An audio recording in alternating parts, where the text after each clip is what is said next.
Hi everyone, welcome to TIH Tech Voice. Nazariya aapka, fayda sabka. Today we have our guest as Mr. Devjit Roy. He is selected in TCS and LTI.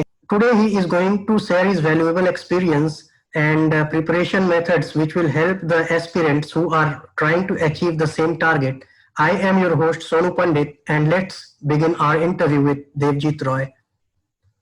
So, hi Devjit, welcome to TIH. Hi, Sonu. Yeah, thank you. I would like you to introduce to viewers about your first educational background and skill, and later we will come to the interview part. Okay.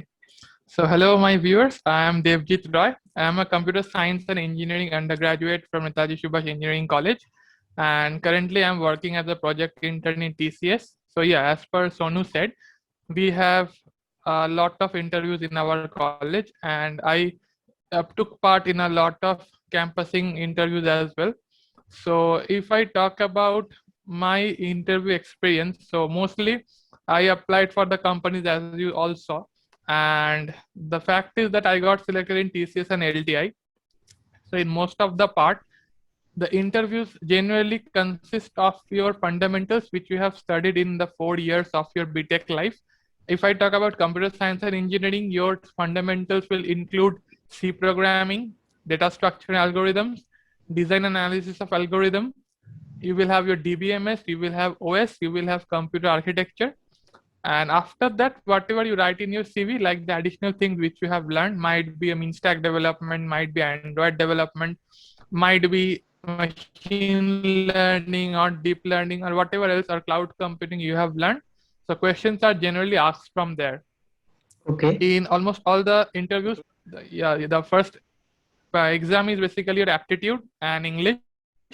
So in most of the exams, like they are of very standard type, and in few of the companies it is a bit hard, but yeah, it is crackable. It is not impossible to crack those. And after that, then it depends company to company. Few company have 3 to 4 rounds which consist of the first aptitude and English, second round sometimes technical, third round if there can be technical, and the fourth round is HR. But in few of the companies you will have in 7 to 8 sessions of interview which have something like one for your aptitude English, one for your competitive coding, one more round for technical interview, one round for managerial, one round for HR, and a lot of stuff. So that's what our in general the interview pattern consists of. Okay. So, as I can see, you have taken part in lots of interviews. So, let's first begin with the failures. So, you have means not been able to clear a few of the interviews. So, can you just name of the companies in which you didn't clear?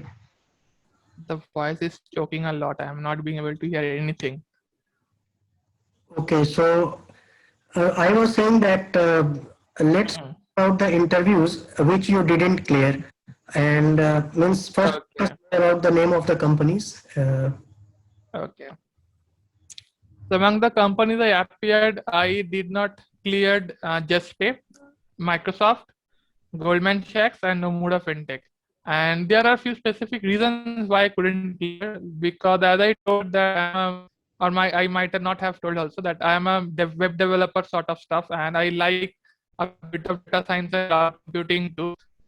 But though my college fundamental subjects were good, but I was not a sort of competitive coder. But yeah, I could write code and do some sort of competitive coding, but it's not like that standard of the competitive coding which those company demands.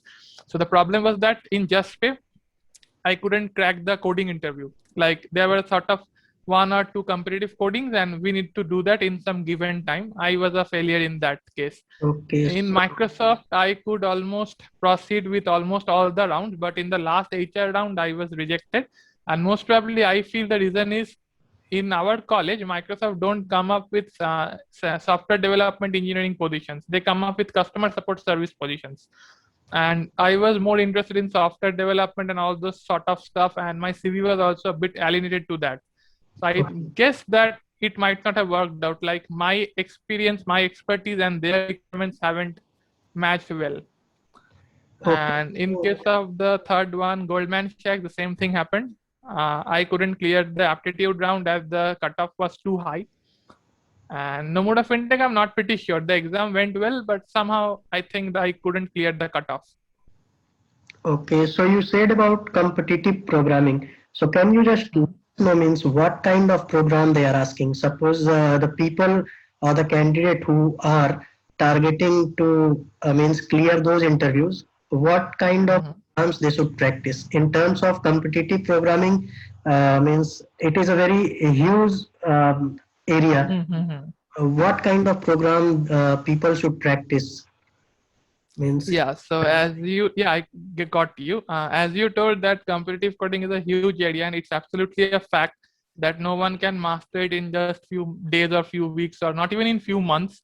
So yeah, if I talk about the practice like which is required, the first and foremost thing, if a person is genuinely solving questions in some like Code Forces or Code Chef or like HackerRat, if a person is regularly solving those questions and in a span of like 2 to 3 years maximum, they are very well versed with those type of questions. Like whatever they're asking, those type of questions are already there in those websites. You just need to practice out.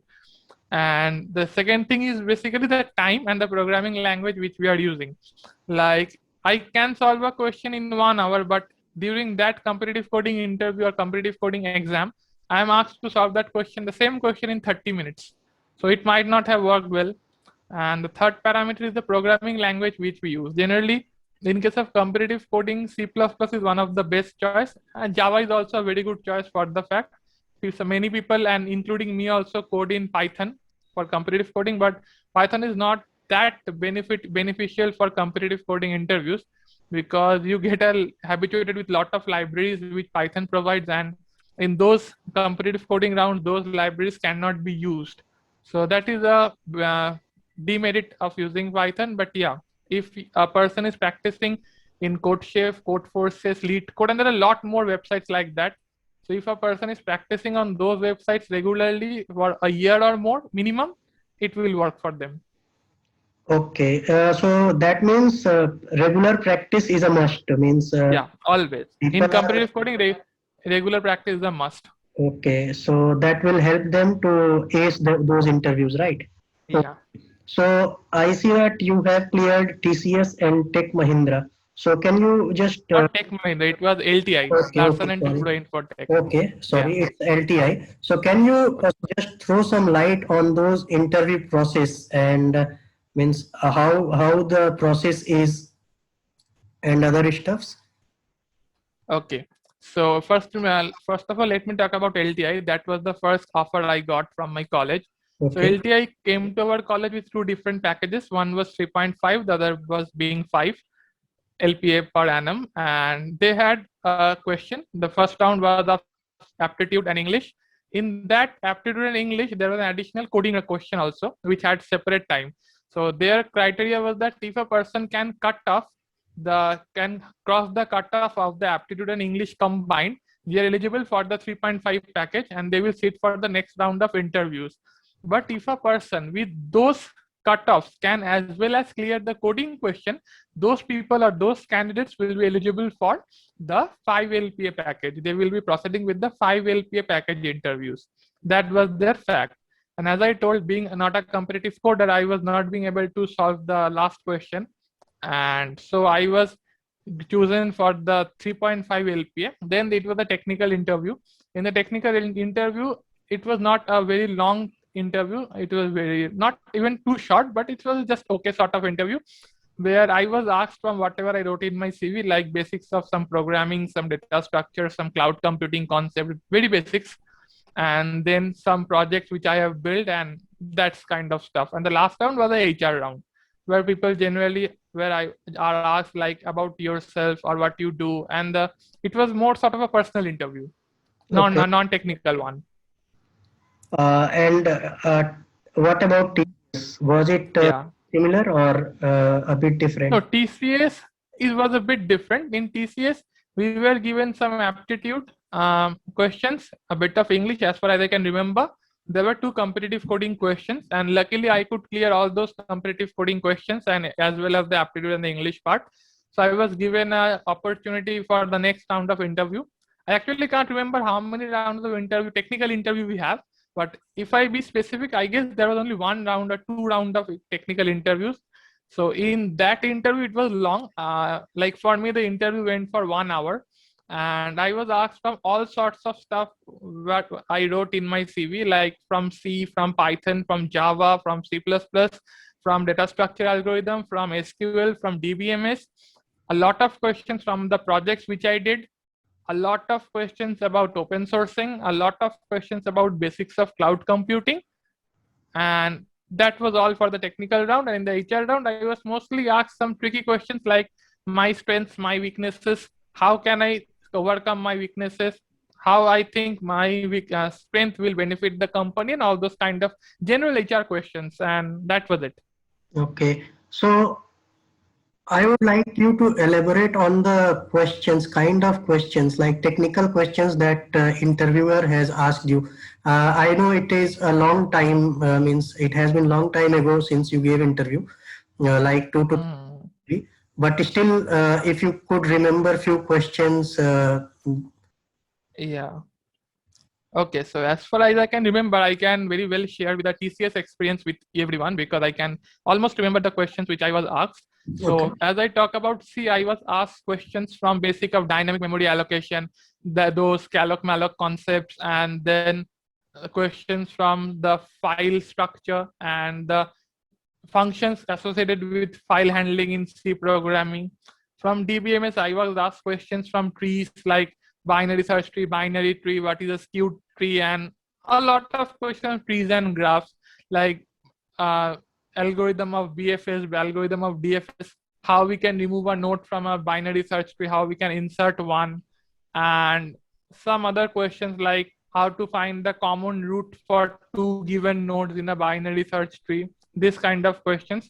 When it came to DBMS questions were very general questions. They were like, what are the benefits of DBMS over general file system, and the ACID properties of DBMS, the locking protocols, and I was also asked questions from SQL queries. A lot of SQL queries were asked. Like I was supposed to write those in Notepad after sharing my screen.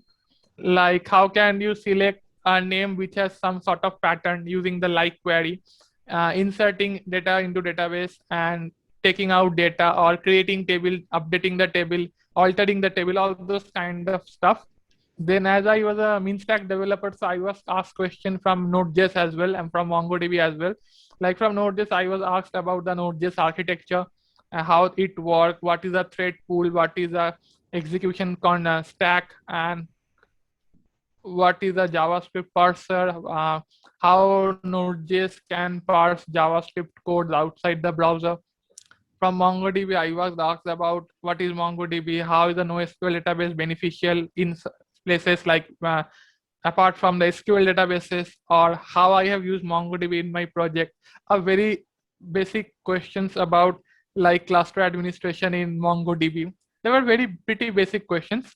And then I was asked to put some light on the projects which I did. And from my projects also, I was asked few questions like how I implemented a particular function, how I think my project can be beneficial, what are the future scopes. And from lastly, from the cloud computing part, I was asked very general questions like what are infrastructure as a service, platform as a service, software as a service, or if I have used any cloud computing in reality. Then a bit of, as I have hosted my projects on Heroku, so I was asked what is Heroku, how I have used that, and all those questions. Okay, thanks for sharing this. Now, since you Pleasure. mentioned once that you have shared the screen, so was this interview taken online? Like, Yeah, in when I gave the interview, it was taken completely online due to the pandemic. And there the norm was that if I was given some question to solve, like maybe in Python, maybe in Java, maybe in C, maybe SQL queries, I was supposed to write those queries or the codes in Notepad, and the person or the interviewer can directly see it and can as per notify me. okay, so how different did you find it? Means based on pen and paper, writing on pen and paper, and then suddenly you have to write the things on notepad, sharing the screens. So was it a bit difficult according to you, or you think it's pretty okay and people will be able to get accustomed to this easily? As far my experience is concerned, it was pretty okay for me. Like for the first time we appeared for years and the big year, and it was completely online and everything was like work from home and due to COVID-19 pandemic. So it was pretty okay for me. Yeah, but there was one fear, like if anyhow your questions went wrong or if you have a sort of some technical glitches, then it could have been a problem. Like none of my friends had such kind of problems, not even me. Those things would have happened, then it might have been a problematic situation for the candidate. Yeah, technical glitches are possible when we are going Yeah. to give interviews online and all those things. Mm-hmm. Interview, we are facing some technical glitches as well. So Yeah. that's not a problem. Uh, Yeah. so according to you, you said that there were some cutoffs that were decided for the selection. So do you have any idea about how those cutoffs are decided? Whether they No, those are decided or cutoffs they were are not decided in given. the moment? Means they. I don't I don't have any idea about the cutoffs because I guess as per the exam is concerned, the cutoff was completely private and we don't have any idea about that. But as far my guessing is concerned, I guess as per depending on the average of the performance, the cutoff was decided. I guess so, but I'm not pretty sure about that. Okay, so it's pretty good. Now, I would like to ask you, Hmm? what are the resources that you had used for your preparation? Like, let people know that how did you prepare for your interviews? Because the problem is when people are in colleges, they are like looking for the guidance. What are the things they should practice, and they have a lot of things going on in their mind, right? Like I should be doing competitive programming, I should be learning multiple subjects and so on. So actually, I want to know that how you maintained those CGPAs and prepared for the campus interviews at the same time.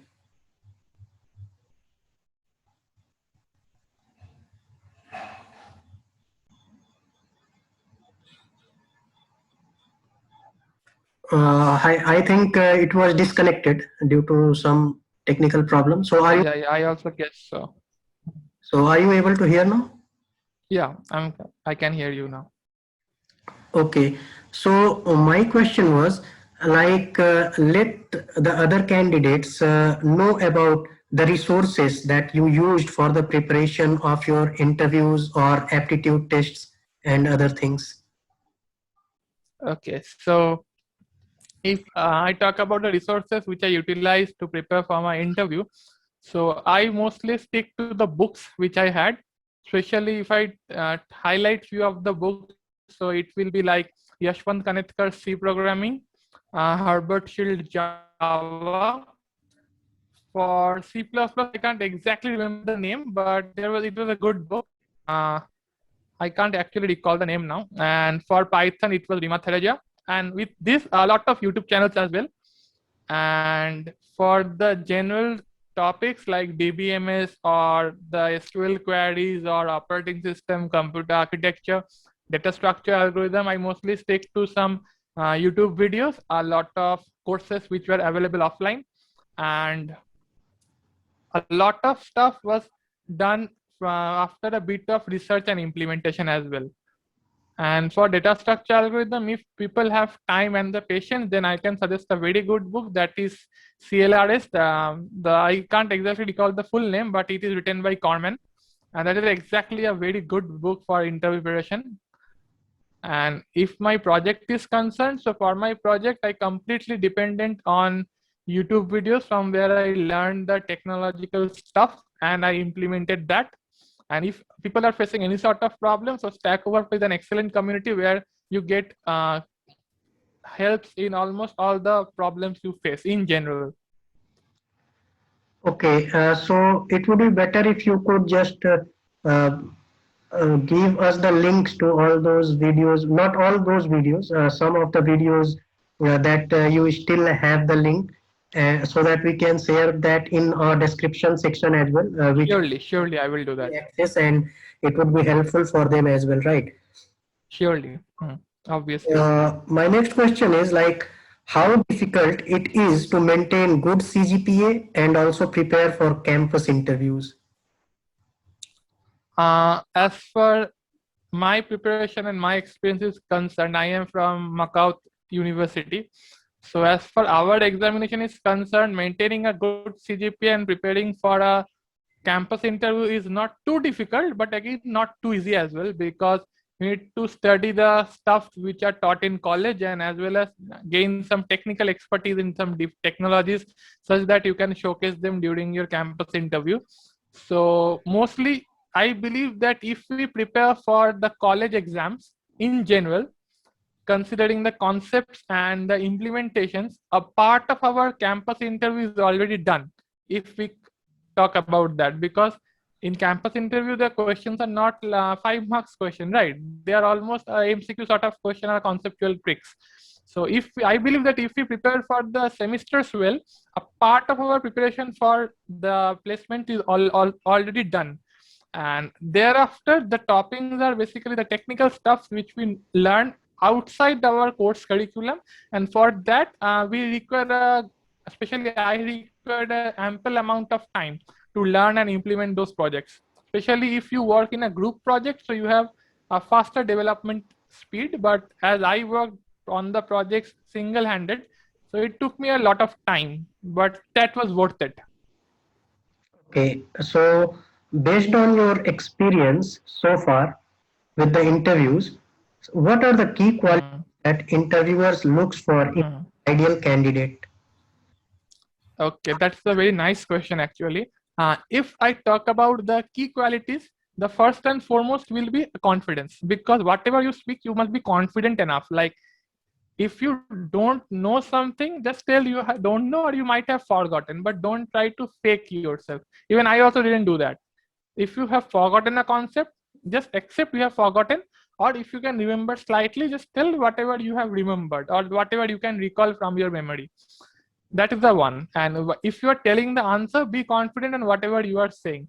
Like if I have seen some people like who are not confident enough, so they are being tricked by the interviewer actually asking some tricky questions as well. So don't be shy or don't be like puzzled. Be confident and answer the question. That is the first and the foremost thing which the interviewer looks for. The next thing is the foundations must be strong. Like a person might not be, or a candidate might not be the best in any particular technology, but if in that technology the person's fundamentals are strong, the basics are strong, like a person can tell why this thing is working and the other thing is not, a person has some basic debugging skills in those genre, that is very much preferred. The next thing is knowing a lot more programming languages will not do any benefit. Rather know few languages but know in depth. That benefits a lot. Like in my case, I knew a lot of programming languages, but eventually I know in depth.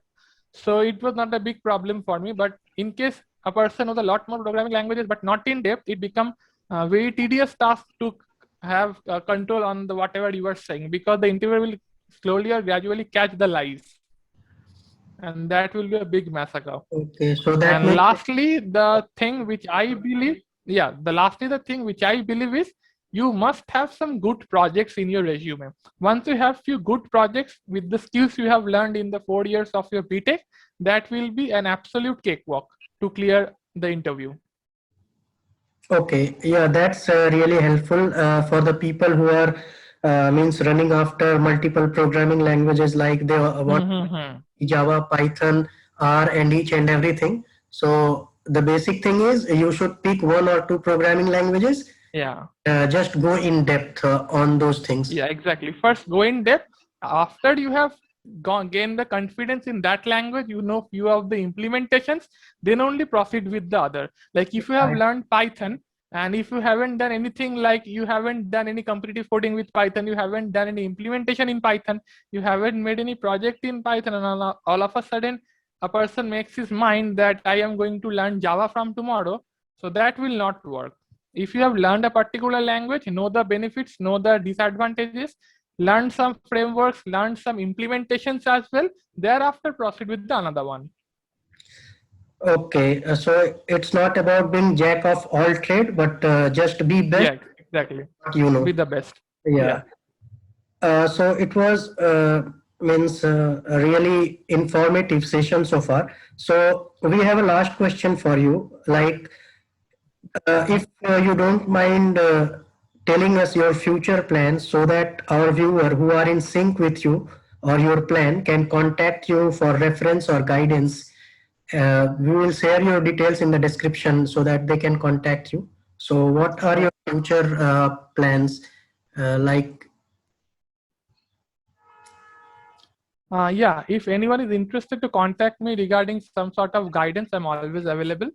And if I talk about my future plans, I'm not very punctual about what I am going to do in the long run. But for the time being, considering the current scenario, I am planning to work in the IT industry for a few years, like minimum 4 or 5 years, and gain some expertise in the skills what I have, and gain some more additional skills which I don't know actually. And thereafter, I am also looking to pursue some degrees, maybe an MBA, which I prefer, and then continue in the IT sector or look for some managerial roles and positions. And that's it for this time being. Okay, so that's it for this interview. We will really like to thank you for your time and Yeah, my pleasure actually. for each and every question that we asked. And at the end, I would just like to say that it was really nice having you as our guest, and I enjoyed interviewing you. And you have answered each and every question very honestly. And at the end, I would like to, or my team, entire TIS team would like to wish you best for your future endeavors. So Thanks a lot. yeah, best of luck for each and every thing that you do in your future.